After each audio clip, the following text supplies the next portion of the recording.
Hey guys, today we're going to be making that classic sweet treat. That's right, Rice Krispie treats. Now, whenever I was a kid, when my sisters and I wanted some homemade treats, this or no-bake cookies was our go-to because they're both pretty simple to make and delicious to eat. But we're going to elevate this a little bit today. So, you buy a box of Rice Krispies, even if it's the generic Rice Crisps at the grocery store, and on almost every box you get, there's going to be a recipe on the back of how to make these.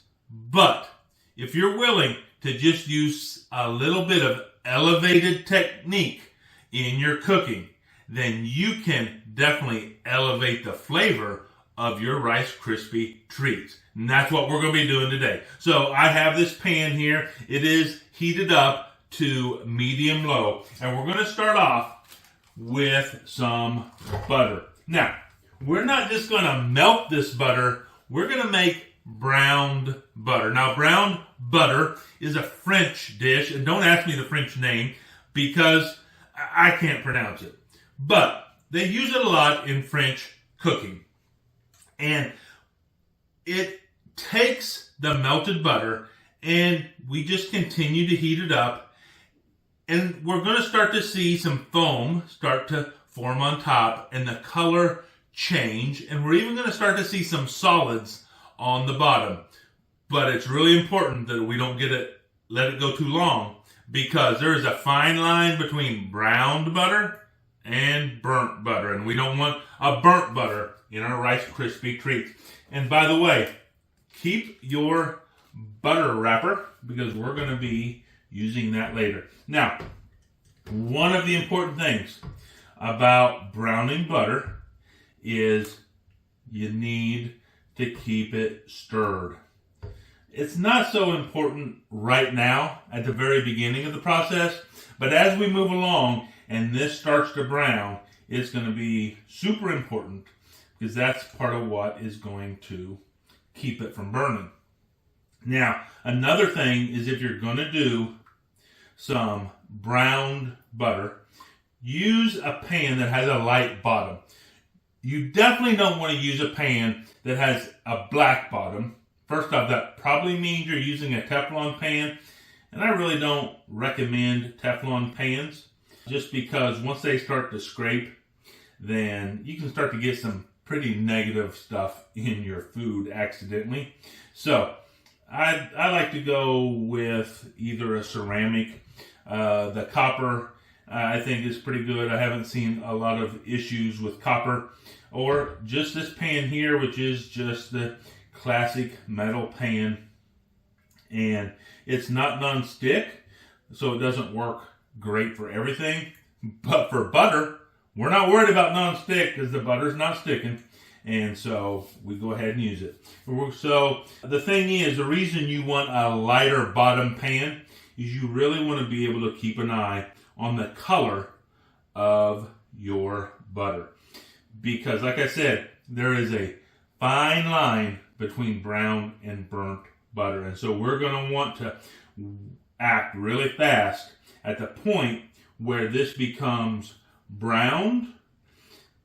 We want to, if we were just using this for something else, in a different recipe, what I would do is as soon as it was browned, the place I want it, I would immediately take it off and pour it into another bowl. Now we're going to keep it in this bowl right now because we're going to be adding some ingredients to it, which will cool it down and keep it from burning.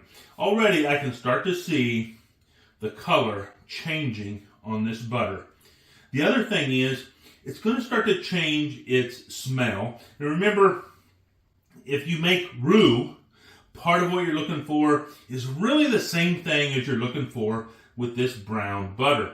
You're looking to see the color change, and you're looking or smelling the difference. So it's going to start to have this almost nutty aroma. And that's actually the flavoring it's going to have. It's a more complex flavor than just butter. It's not going to lose its butter flavor, but it'll be a little bit nutty, almost caramely at the end. So I'm going to go ahead and keep going on this.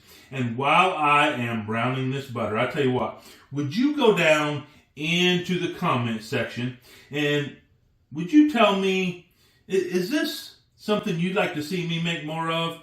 There are a lot of things you can do with these Rice Krispie treats. We're going to be making actually peanut butter Rice Krispie treats today, but there are so many ways that you can change this up. I think that's why my sisters and I liked it so much. You can start to see the foam forming on here. That's exactly what we expect and what we want. And so that is a good thing. It's doing exactly what we want. But as I was saying, one of the things that my sisters and I really liked about making Rice Krispie treats is you could change it up. You could add some stuff to it. You could put peanut butter in it. You could put chocolate chips in it. You could change what cereal you were using. And so there are all sorts of ways you can change up Rice Krispie treats. If you would like to see me make some more Rice Krispie treats and make some changes to it, let me know down in the comment section. And hey, while you're down there, would you please go ahead and push the like button and share this video and ring that bell. That will let you be notified whenever I make a new video. So I'm going to go ahead and get this browned up and I'll get back to you when it's ready to start the next step. Okay, we are where we want to be. We have that nutty smell, and we're starting to get some solids on the bottom of our pan, and that's just what we're wanting.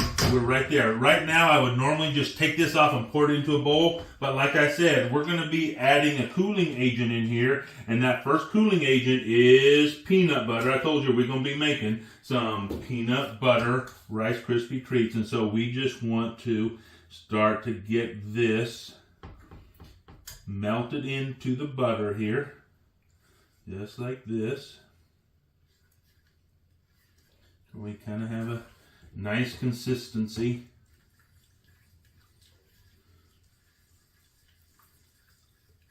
So now we're taking our browned butter basically and we're making a peanut butter sauce. Just like that.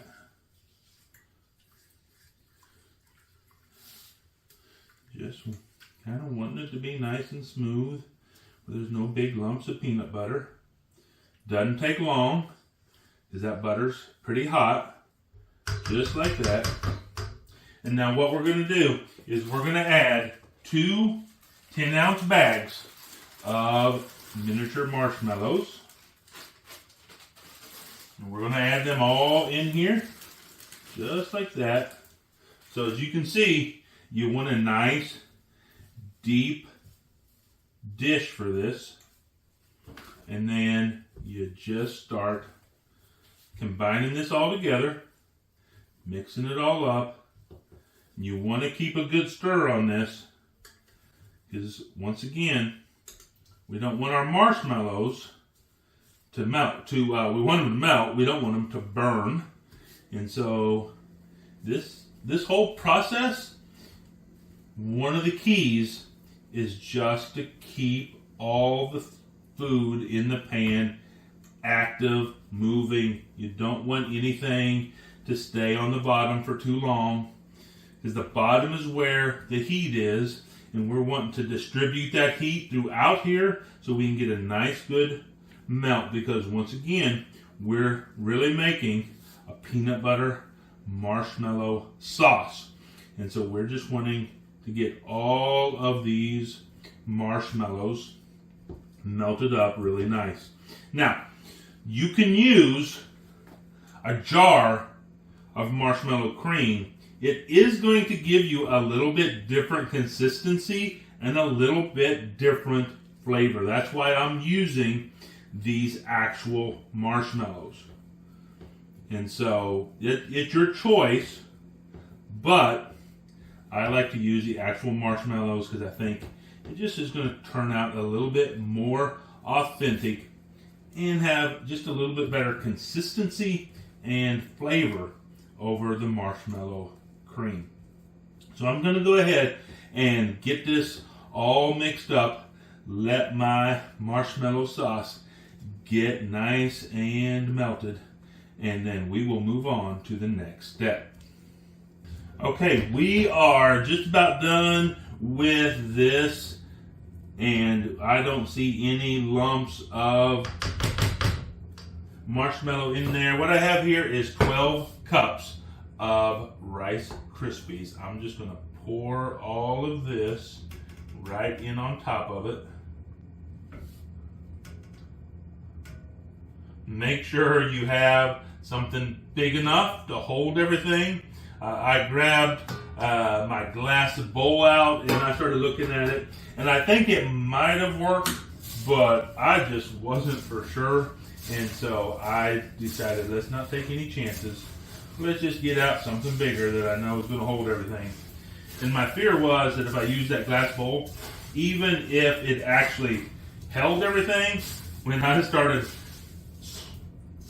stirring this all together, then it might well just start coming out onto the stove top, and didn't really want to lose all my goodies in here. So we're just gonna get in here and just mix this up really well. And you're just looking for any super wet spots or super dry spots, and just kind of get it all mixed together really well, just like that. Yep, and that should do it. Now, I have here a large casserole dish. I have lined it with aluminum foil, and then I sprayed it with some coconut oil. Remember, we don't want to use seed oil because that's not good for you. So you can use butter, or you can use something like coconut oil.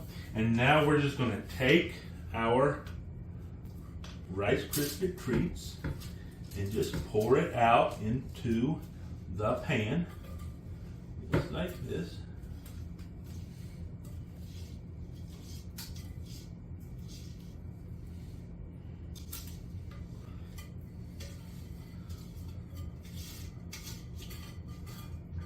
Get as much out of here as I can, just like that.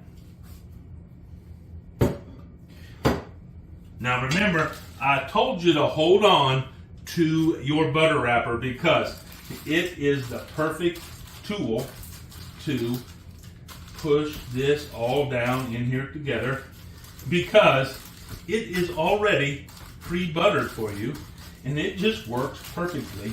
And we do want to smush this down in there really well.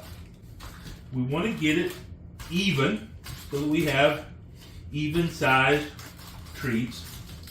But we also want to get it really down in there together well so that it's not going to fall apart when we're using it.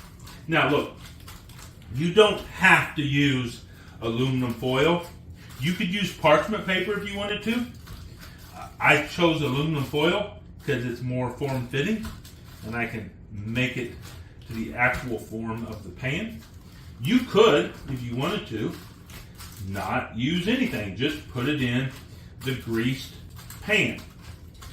I like to use the aluminum foil, as you're going to see when we get done here, because what I will do is when this all sets up, I will take it out of the pan, and this aluminum foil just allows me to grab it, pick it up, set it down, and it is there, and it's easy to cut and portion up without trying to dig stuff out of the pan. So this is it. It is done as far as our preparation. So what we're going to have to do is we're going to have to let this set for 45 minutes to an hour.